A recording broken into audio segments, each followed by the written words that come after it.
Ayan guys, ito po yung ano natin, yung bell pepper. Ayan guys, binalatan na natin. Yan po yung carrot at saka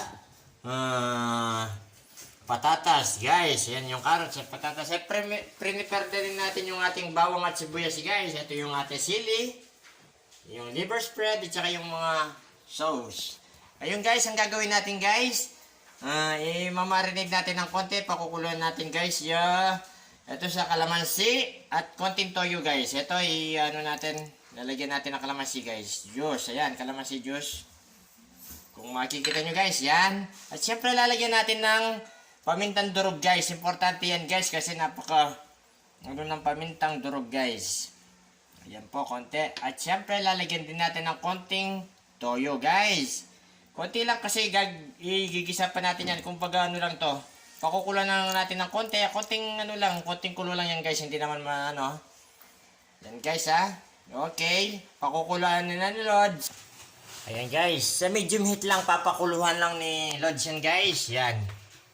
Yan po. Ipapakuluhan lang ni Lods yan ng konting minuto lang. Tapos igigisa na niya guys sa ating guys. Yan. Kaldereta guys. Yan. Okay. Nice. Guys, kung makikita nyo guys. Ayan o. Yan po, medyo kumukulo-kulo na siya ng konti guys. Pero yan, mga 5 minutes lang napakulo yan guys. Pwede na natin migisan yan. Para lang manuot yung lasa guys, kailangan lang natin pakuluan ng konti. Yan po yung sikreto ng mga Kapampangan recipes natin guys. Titignan nga natin guys kung, ayan guys oh, kumukulo-kulo na guys. Ayan po, yan, pwede na natin yan igisan yan guys kapag ganyan na. Yan, igigisa na natin yan guys. Ililipat muna natin sa lalagyanan tapos igigisa na natin. Yan po oh. Tignan nyo yung chicken natin. Yan, ganyan yung sinasabi ko guys para lang manuot yung konting toyo at saka yung ating kalamansi. Manunot na yan siyang lasa niya guys. Yan po. Yan, babalik po tayo. Guys, magpapakulo na, tapos na po tayo magpakulo. Igigisa na natin guys. Ayan po, nilagay po natin dito yung ating pinakuluan. Yan guys, napakadali lang, ilang minuto lang. Ayan, lalagyan na natin ng mantika yung ating kaserola. Yan guys. Ito yung basic na pag-ano guys. Yan. Ito po, mag-ano po tayo ng bawang. Gigisa po natin sa bawang. Ayan po, diretso lang yun. Yan po yung natin guys. Ganyan lang kabilis yung natin guys. Ganyan kami mga Kapampangan guys. Medyo maraming mga inaano sa mga pagluluto guys. Yan. Ito po sibuyas. Yan. Bawang sibuyas guys. Ayan po. Kapag nagano na guys, pero na golden brown na yung na-golden brown na yung ating bawang, pwede na nating ilagay yung ating mga gulay. Opo, tama po guys. Ayan po. Ganyan lang po ka-basic yung pagluluto ng chicken caldereta guys.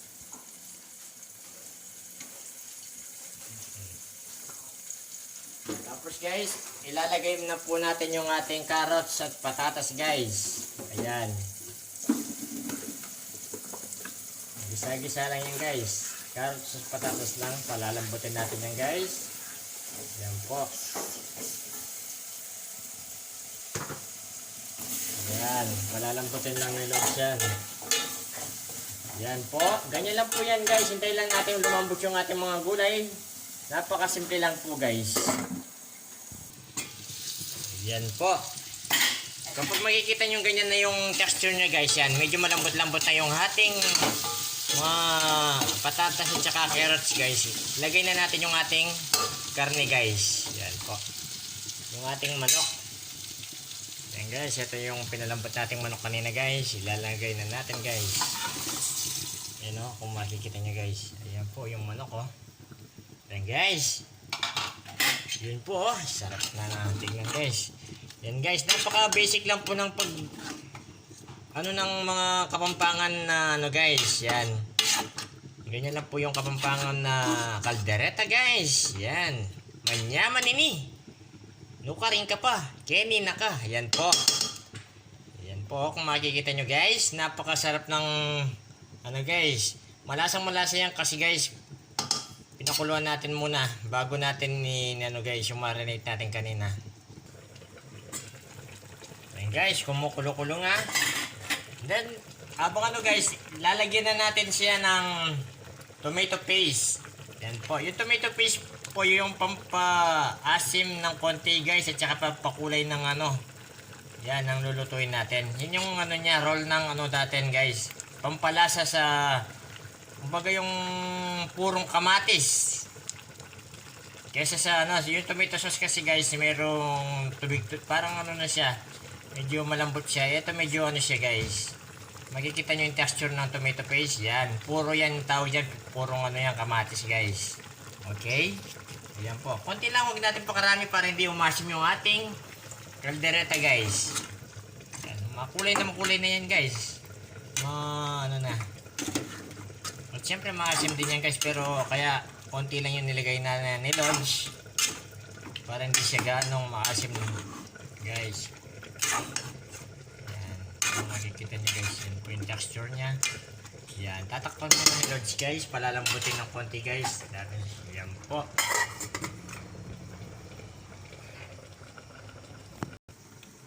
At syempre guys, yan po oh, sarap ng ano guys oh, tomato sauce, tomato paste oh, ayan oh. Nanunuot na siya guys. Yan po. Pinakuluan natin ng konting kulo lang yan guys. Tapos lalagyan na natin siya ng ano guys. Lalagyan natin ng liver spread. Ayan guys, liver spread yung lalagay ni Lods. Ayan. Huwag na natin babanggitin yung ano guys, medyo ano yan. Medyo bawal po. Pero liver spread masarap yan guys. Ayan. Lalo na kung kanya karami yung lalagay mo liver spread. Malasang malasa yan guys. Talagang, yan guys. Yun yung sikreto ni Lods guys. Kaya medyo masarap yung kanyang kaldereta guys.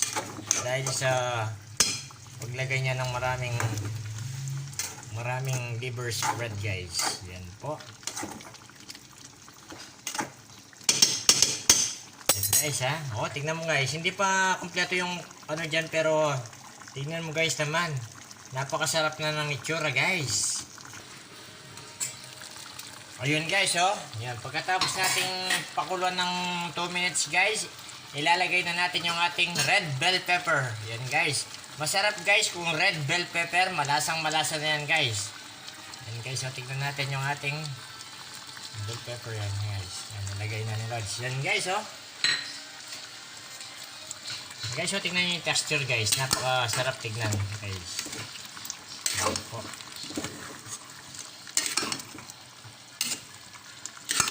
Yan guys, naamoy na natin yung kalderetang yung lasa ano guys, yung amoy. Kalderetang amoy ng ating ano guys. Pakukuluan lang natin ng konti yan guys. Lalagyan natin ng konting asin guys. Yan, para malasa guys yung ating ano. Konti lang guys, huwag nyo pakarami kasi malasa naman to guys eh. Huwag nyo pakaraming asin guys ha. Medium lang, katamtaman lang, konti lang. Yan guys. Yan guys.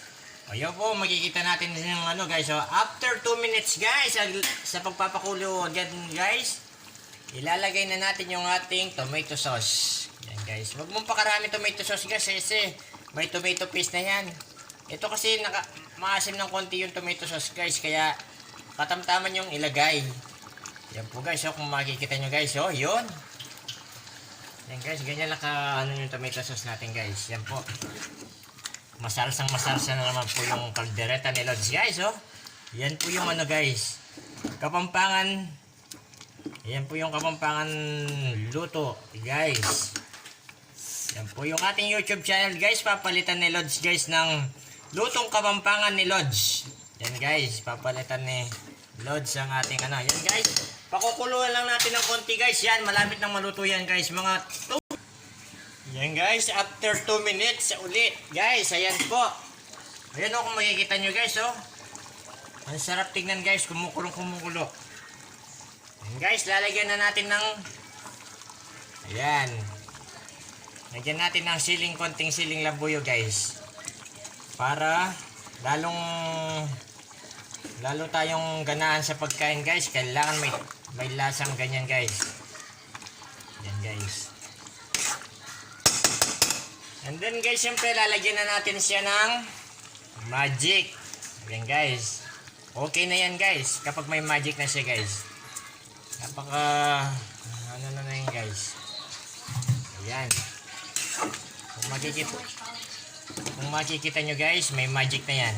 Okay na yan guys. Ganyan lang kadali yung, ayan guys, yung ating lutong Kapampangan recipes guys ngayon. Ayan guys. Luto na guys. Saan ka pa guys? Yan po. Yan. Yan po. Ito po yung finished product ni Lods guys na chicken caldereta. Ayan po. Done na po. Push.